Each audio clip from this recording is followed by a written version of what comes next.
Hi friends, ఎలా ఉన్నారు? మనం చరిత్రలో చూసినట్లయితే చాలా ఉద్యమాలు చూసి ఉంటాం, పన్నులను కూడా చూసి ఉంటాం. కానీ ఆడవాళ్ళ రొమ్ములకు కూడా పన్నులు విధించే విధానాన్ని మీరెప్పుడన్నా విన్నారా? ఒకప్పుడు కేరళలో ఇలాంటి పరిస్థితులే ఉండేవి. రాజులు పాలించే కాలంలో పేద ప్రజలు ఎన్నో సమస్యలు ఎదుర్కొనేవారు. ముఖ్యంగా రాజులు విధించే పన్నులు కట్టలేక బానిసలుగా బ్రతికేవారు. దీనికి ముఖ్యమైన కారణం ఏంటంటే పేదవాళ్ళకి ధనవంతులకి మధ్య తేడా ఉండేది. పేదలు పేదవాళ్ళలాగే ఉండాలి, వారి సంపాదన పెరిగితే వారి మాట వినరని అనుకునేవారు. పేదవాళ్ళకు వచ్చే కొద్దిపాటి ఆదాయాన్ని కూడా లాక్కునేందుకు పన్నులు విధించేవారు. పన్నులకు వ్యక్తి శరీరానికి ఎలాంటి సంబంధం లేదు. కానీ ట్రెవెన్కో సంస్థానంలో ఏకంగా మహిళల రొమ్ము పరిమాణాలను చూసి మరీ పన్నులు విధించేవారు. అంటే మహిళల రొమ్ములు ఎంత పెద్దవిగా ఉంటే అంత పన్ను చెల్లించాలి. అంతేకాదు, మహిళలు తమ రొమ్ములను వస్త్రాలతో కప్పుకోకూడదు. కేవలం ఉన్నత కులాలు, ధనిక కుటుంబాలకు చెందిన మహిళలు మాత్రమే రొమ్ములను వస్త్రాలతో కప్పుకునే హక్కు ఉంది.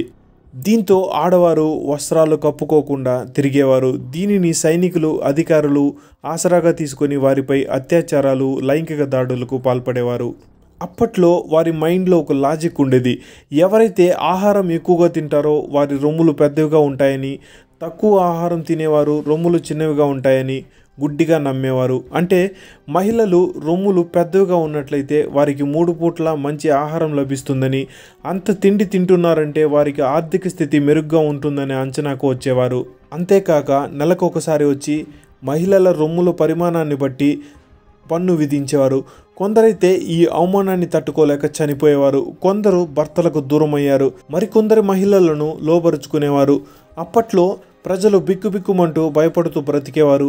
ఏదో ఒక రోజు ఎవరో ఒకరు వచ్చి తిరుగుబాటు చేయకపోతారా అని ప్రజలు ఆశగా ఎదురు చూసేవారు. నంగేలి అనే మహిళ ట్రెవెన్కో సంస్థానాన్ని, వారి చట్టాలను, పన్నులను వ్యతిరేకించింది. వారిపై తిరుగుబాటు చేసింది. రొమ్ములపై పన్ను ఏంటి అని నిలదీసింది. నేను పన్ను కట్టను, వస్త్రాలను ధరించి తిరుగుతాను, ఏం చేస్తారో చేసుకోండి అని తిరుగుబాటు చేసింది. తన భర్త కూడా అండగా నిలవడంతో ఆమె ధైర్యంగా వారిపై తిరుగుబాటు చేసింది. రొమ్ము పన్ను చట్టాన్ని వ్యతిరేకిస్తూ ఆమె పన్ను కట్టేది కాదు. బహిరంగంగా వస్త్రాలను ధరించుకొని అందరి ముందు తిరుగుతూ కనిపించేది. దీన్ని చూసిన అధికారులు జీర్ణించుకోలేక ఇలాగే వదిలేస్తే ప్రజలు వాళ్ళను చూసి భయపడరేమో అని, నంగేలిని శిక్షిస్తే ప్రజల్లో మళ్ళీ భయం వస్తుందని, తిరుగుబాటు చేయకుండా ఉంటారని ఆమె ఇంటిని చుట్టుముట్టారు. దీంతో ఆమె వాళ్ళను పక్కకు నెట్టి పన్ను కడతానని ఇంటి లోపలికి వెళ్ళి తన రొమ్ములను కోసి అరిటాకులో పెట్టి, రొమ్ములు ఉంటేనే కదా పన్నులు అడుగుతారు, అవే లేకపోతే పన్నులు అడగరు కదా అని వారి మొహంపై విసిరి కొట్టింది. ఆమెను చూసి భయపడి అధికారులు అక్కడి నుంచి వెళ్ళిపోయారు. రక్తస్రావంతో అక్కడికక్కడే నంగేలి ప్రాణం విడిచింది.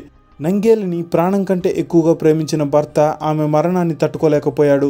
ఆమె భౌతిక కాయాన్ని దహనం చేస్తుండగా చితిలో దూకి ఆమెతో పాటు మరణించాడు. ఈ దారుణాలను కల్లారా చూసిన ప్రజల్లో ఆగ్రహం కట్టలు తెంచుకుంది.